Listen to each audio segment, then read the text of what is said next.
Paarlaamaan komii ABO'f deebii akka kennu boordiin filannoo gaafatee jira. Boordiin filannoo biyyaalessaa Itoophiyaa xalayaa akka lakkoofsa Itoophiyaa caamsaa 19/2016 koree dhaabbilee Dimookiraasiitiif barreesseen erga qondaalli adda bilisummaa Oromoo ABO Battee Urgeessaa ajjeefamee haala aangawoota dhaabichaa mana hidhaa jiran irratti boordichatti irra deddeebiin jechaa turuu eere. Dhaabichi xalayaa amma duraa boordii filannoof barreesseen aangawoonni olaanoon ABO yeroo dheeraaf mana hidhaa turan torba Abdii Raggaasaa, Mikaa'el Booran, Kennasaa Ayyaanaa, Lammii Beenyaa, Dr. Gadaa Oljirraa, Daawit Abdataa fi Girmaa Xurunaa haala lubbuu isaaniif yaaddeessaa ta'e keessa jiraachuu ibse.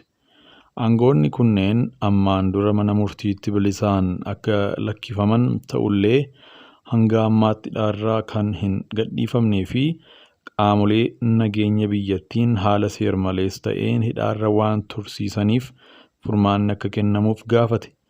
Boordiin filannoo biyyaalessaa ammaan dura ji'a Amajjii keessa koree dhaabbii mana marii bakka bu'oota uummataa Itoophiyaaf komii dhaabichi irra deddeebiin dhiyeesseef kana xalayaan beeksisuus eera. Xalayaa koreen dhaabbiif ergee kana keessatti aangawoonni ABO torba maqaan isaanii eeramee manni hidhaa akka itti jijjiiramu bakki itti hidhaman ifatti kan hin beekamnee fi mana murtiittis akka hin dhiyaannee fi qabeenyi isaanii yaaddeessaa ta'uu dhaabni kun komachuu ibsa. Kana malees komii dhaabichi boordii filannoof dhiyeessee kanaa boordichi ofiin qulqulleeffachuuf yaaliin godhee akka hin milkoofneefis xalayaa koree dhaabbii mana marii bakka bu'oota uummataatiif barreesse kana irratti caqasuuera. Haa ta'u malee komii dhaabichi irra deddeebiin boordichaaf dhiyeessee fi boordichi ammoo koree dhaabbii gaafate kana irratti koreen dhaabbii hanga ammaa deebii akka hin kennine fi wanti qulqulleeffate yoo jiraate ammoo akka isa beeksisuu boordichi xalayaa kanaan kan gaafate. Hoogganaan sabquunnamtii uummataa ABO obbo Lammii Gammachuu dhimma kana irratti ilaalchisuudhaan yaada kennaniin haalli qondaalonni dhaabichaa keessa jiran yaaddoo guddaa waan qabuuf irra deddeebiin qaama dhimmi ilaallatu beeksisaa turre jedhan. Jarri kun hoogganoota siyaasaati. Kan isaan hidhee jiru seera osoo hin taane warra aangoo harkaa qabu. Aangawoonni dhaaba kunii amma haala yaaddeessaa keessa jiru. Fayyaan isaanii keessumaa kan Jaal Kennisaa fi Jaal Gadaa Oljirraa hedduu bamanii jiru. Hiraarsa wal fakkaataaf dhibee adda addaatiif saaxilamanii magaalaa Buraayyuutti hidhamanii jiru. Dhaabni qaama na dhagahaa jedhu hundatti iyyachaa jira. Boordii filannoo Gamtaa Awurooppaa, Gamtaa Afrikaa fi Koomishinii Mirgoota Namoomaatti irra deddeebiin iyyachaa jirra jedhan. Hooggantoonni ABO maal keessa jiru? Erga muummeen ministeeraa Abiyyi Ahmad bara 2019 aangoo qabatanii Eertiraa irraa gara biyyaatti kan gale adda bilisummaa Oromoo osoo olee hin buliin rakkoo siyaasaaf saaxilame. Kun qormaata biyyattiin keessa jirtu ta'us waraanni isaa duraanii WBO gara qabsoo nagaatti akka deebi'uuf gaaffiin erga dhiyaatee booda hidhattoonni gariin deebi'anis kaan hin deebiin hafanii jiru. Kana irratti hayyuu dureen ABO obbo Daawud Ibsaa wayita ejjennoo isaanii ibsan waraana kana abbootii gadaatti dabarsee kenneera jechuun dubbatanii turan. Paartichi ifatti waraana irraa adda ba'uu fi waraana bosonatti hafee akka hin ajajne labsuus kun qondaalota isaa hidhaarraa hin oolchine. Gaggeessitootni paartichaa akka obbo Daawud Ibsaa fi itti aanaa isaanii kan turan obbo Araarsoo Biqilaa gidduutti waldhabdeen uumameera. Obbo Araarsoon hayyuu duree ABO obbo Daawud Ibsaa korra sabaa gaggeeffameen aangoorraa kaafamanii ani bakka bu'eera jedhanii ture. Kun hooggantoota paartichaa kaan biratti ammoo hin fudhatamne. Boordiin filannoo biyyaalessaa hayyuu duree paartichaa obbo Daawud Ibsaa ta'uu isaa mirkaneessa. Waldhabdeen gidduu isaanii akkuma jirutti ta'ee waajjirri isaanii olaanaa cufamee ture. Mootummaan humna nageenyaa achitti ramaduun eegamaa ture. Yeroo kana ture obbo Daawud Ibsaa yeroo dheeraaf hidhaa manaa jala kan turan konkolaataan ittiin socho'an humnoota nageenyaan jalaa fudhatamee akka hin deebineef qondaalli paartichaa tokko dubbatanii jiru. Amma obbo Daawud hidhaa manaa sanaa jalaa ba'anis socho'uun hojii siyaasaa hojjechaa jiraatanis waajjirri olaanaan dhaabichaa qaamolee nageenya mootummaatiin to'atamee jiraachuuf hidhamuu qondaalota olaanoo dhaabichaa gufuu cimaa ta'uu obbo Lammiin himan. Seensa gumii shanee ABO kan ta'an obbo Abdii Raggaasaa, Mikaa'el Booran, Kennesaa Ayyaanaa, Lammii Beenyaa fi Daawit Abdataa dabalatee qondaaltonni paartichaa biroos erga mana hidhaa galanii bubbulanii jiru. Manni murtii qondaalota paartichaa bilisa jedhus poolisiin gadhiisuu diduun manneen hidhaa adda addaa keessatti hidhaarra jiru. Dhiyeenyaa immoo mana hidhaatti dhukkubsatee ture yaalaaf hidhaatti kan ba'e Battee Urgeessaa hidhaarraa ba'ee ji'oota muraasa booda bakka dhaloota isaa Maqiitti ajjeefame. Kun qondaalota isaa kaaniifis yaaddoo akka ta'e ABO'n ni dubbata. Waamichi irra deddeebii mootummaa naannoo Oromiyaa kutannoo nagaaf qabu agarsiisa. Mootummaan naannoo Oromiyaa dararaan uummataa naannichaa irra gahu daran waan hammaataa deemeef qaamonni hidhatanii socho'an gara qabsoo nagaatti akka deebi'aniif gaafatan. Ibsi kun yeroo ololli humnoota nageenyaa mootummaa fi hidhattoota WBO gidduutti kutaalee Oromiyaa adda addaa keessatti hammaatetti kenname. Tibbanaa ABO'n WBO kutaalee Oromiyaa adda addaa keessatti opereeshinii waraanaa humnoota nageenyaa mootummaa irratti gaggeessaa akka jiru ibsee jira. Godinaalee akka Shawaa Lixaa, Gujii fi Boorana keessatti lolli humnoota nageenya mootummaa fi hidhattoota WBO gidduutti deemaa jiraachuu BBC'n maddeen isaa irraa mirkaneeffatee odeessee jira. Mootummaanis dhiyeenya tarkaanfii jabaa fi hidhattoota irratti fudhateen kaan booji'uu fi kaan ammoo dhabamsiisuu isaa ibsee ture. Dabalataan hidhattoonni karaa nagaa akka kennatan akka jiranis ibsaa ture. Haa ta'u malee kun rakkoo nageenya guddaa naannoon Oromiyaa waggoota 5 darbeef goolaa tureef furmaata ta'uu hin dandeenye. Gaaffii siyaasaa uummata Oromoo deebisuuf qawwee kaasuun hin barbaachisu kan jedhu ibsi mootummaa naannoo Oromiyaa karaa duudhaaf sirna gadaa qabnuun rakkoo keenya furachuu qabnaa jedhe. Pirezidaantiin naannichaa obbo Shimallis Abdiisaa fuula feesbuukii isaanii irratti caamsaa 30 jechuun kaleessa bara 2024tti akka barreessanitti mootummaan isaanii hidhattoota WBO waliin karaa nagaa ta'een mari'achuuf ammas qophii ta'uu agarsiisa.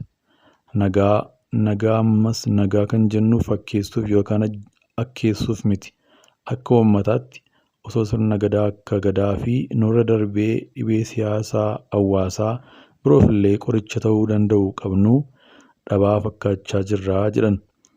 Dubbii isaanii kana irratti yaada isaa karaa feesbuukiitiin kan barreesse xiinxalaan siyaasaa beekamaa Jawaar Mohaammed waamicha qabsoo nagaaf taasifamu garii ta'uun ibsuun garuu afaaniin qofa osoo hin taane gochaan ta'uu qabaa jedhe. Lolaaf dhaadachuurra nagaa lallabuutti ce'uun gaariidha. Ammoo afaaniin nagaa faarsuun kun gocha qabatamaan wal faana deemuu baannaan uummatattis ofittis qoosuudha jedhe. Mootummaan qabsoo karaa nagaaf irra deddeebiin waamichaa taasisu malee qondaaltonni paartiilee karaa nagaa qabsaan akka ABO fi KFO hidhaa turuun ammoo kaan biratti shakkiin akka ilaalamu taasisee jira. Jawaar mootummaan dhuguma kutannoo nagaaf qabu agarsiisuuf dura hidhamtoota siyaasaa hiikuu akka qabu eere. Ammatti hidhamtoota siyaasaa kumaatamaan jiran cufaa hiikaa hin jedhu. Mee qondaalotuma ABO kan manni murtii marsaa hedduu bilisaan gadi lakkisuus bu'uura seeraa tokko malee waggoota 5 dabreef hidhaatti uggurtanii dhukkubaan dararaman jiran gadi lakkisaa. Itti dabaluun ABO waamicha karaa nagaa taasifamuuf ilaalchisee mootummaa irraa akka amantaa hin qabne irra deddeebiin kaasaa ture. Kanaaf ammoo akka agarsiiftuutti kan kaasu hidhamuu qondaalota siyaasaa ABO'ti. Dabalataan dhiyeenya qondaalli ABO mana hidhaa keessa ture bahee Battee Urgeessaa erga dhibee fayyaa isaa irraa mudate irraa yaalamee bayyaannatee Shawaa Bahaa Maqiitti ajjeefamee argamuun mufii guddaa kaasee jira. Koomishiniin mirgoota namummaa Itoophiyaa ajjeechaa kana kan raawwate namoota uffata humnoota nageenya mootummaa uffatan akka ta'ee fi hoteela qabatee ture keessaa akka fuudhanii ba'an odeeffannoo walitti qabu himee ture. Jawaaris qabsoo karaa nagaa kana ilaalchisee yoo barreessu Battee Urgeessaa fayyaalessa san kan ajjeese humna mootummaa ta'uun waan koomishiniin mirga namummaa mootummaan dhaabe saaxile waan ta'eef akka yeroo jalqabaa san waakkachuu akka hin yaalle abdiin qabaa. Amma mee namoota isa ajjeesanii fi ajjeesisan saaxilaa seeraaf dhiyeessaa jedhe. Naannoo Oromiyaa keessatti ergaa ajjeechaa Haacaaluu Hundeessaas kan Battee Urgeessaa kanneen naasoo guddaa uuman keessaati. Namoonni nagaan sababa waldhabdee ABO WBOf humnoota mootummaa gidduutti jiruun ajjeefaman hedduudha. Haleellaa dirooniin kan dhuman akka jiran gabaasaaleen dhaabbilee mirga namoomaaf falmanii ni eeru. Ajjechaan abbootii gadaa Karrayyuu akka deetaan ministeera duraanii ministeera nagaa obbo Taayyee jedhanitti humnoota nageenyaa mootummaan raawwate taatee hamaa waggoota muraasa darban keessatti galmaa'anidha. Mootummaan garuu ifatti bahee akka gaafatamummaa hin fudhatu. Hidhattoonnis namoota nagaa ugguruun maallaqa guddaa gaafachuu, ajjeesuuf dararuun himatamu. Obbo Shimallis maxxansa isaanii feesbuukii irraa kana akka keessatti akkas jedhani. Ajjechaa fi miidhaa qaamaa suukkanneessaan maanguddoota, ga'eessota, dubartootaaf daa'imman irratti raawwatame godaannis hamaadha. Saamichaaf mancaatiin qabeenya qe'ee Oromoo waggoota afran darban qofaatti raawwatame kan kaleessa qabnuu fi kanarra horachaa jirru baay'ee dhabamsiisee jira. Hidhattoonni WBO garuu yeroo adda addaatti gochaa kanaa haaluun ibsa baasu. As gidduutti uummanni nagaan bahee hojjetatee manatti galuu erga itti ulfaatee bubbulee jira. Gaaffiin siyaasaa Oromoo deebii argatee Ministeerri Muummee Itoophiyaa Dr. Abiyyi Ahmad ji'a eebilaa keessa gara magaalaa Naqamtee yoo deeman Oromoon bilisoomeera gaaffii amma jiru kan sabboonummaa afaan koo dubbadhaa osoo hin taane kan misoomaaf teekinooloojiitti fayyadamuuti jedhan. Kanaaf ammoo qawwee hidhachuuf du'uun hin barbaachisu kan jedhan Muummee Ministeera Abiyyi hidhattoonni WBO gara qabsoo nagaatti deebi'uun dirree siyaasaa biyyattii keessaa bal'atetti fayyadamuun dorgomuun aangoo qabachuun danda'ama jedhan.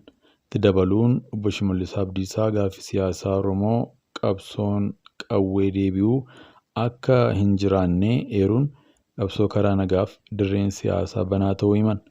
Har'a boqonnaa hiree ofii afaan qawwee fi qabsoo bosonaa keessa barbaaduu irra hin jiru. Boqonnaa jijjiiramaa keessa jirru kanatti dirreen siyaasaa daandii qabsoo karaa nagaaf mijatu banameera jedhan. Qaamoleen lamaan walitti fiduun kan mariisiftuuf taajjabaas turte Ameerikaan hanga nagaan dhufutti abdii osoo hin kutatin irratti hojjenna jetteetti. Ji'oota darbes gaanfa Afrikaatti ergamaan addaa US Mike Hammer qondaaltota mootummaa Itoophiyaa waliin dhimma nageenyaa naannawa Oromiyaa gidduu fi Amaaraa keessa irratti mari'atanii jiru. Mike Hammeriif furmaatni jiru marii biyyaalessaa hunda hammate akka qabe.